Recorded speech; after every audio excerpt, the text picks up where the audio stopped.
Does your Chevy Volt make a very loud whoosh noise when you turn the car on and off? There's a really quick fix for this.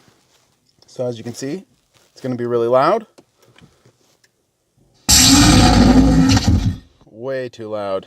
And then it's the same thing when turning the car on.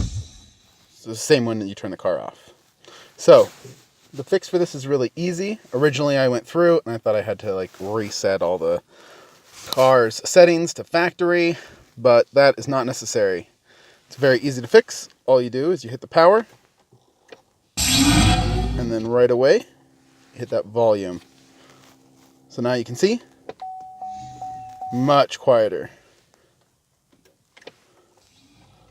You can turn it all the way down to almost nothing if you want to as well. Very quiet now. So that's it. Very simple. So I hope this helped. If it did, leave a thumbs up.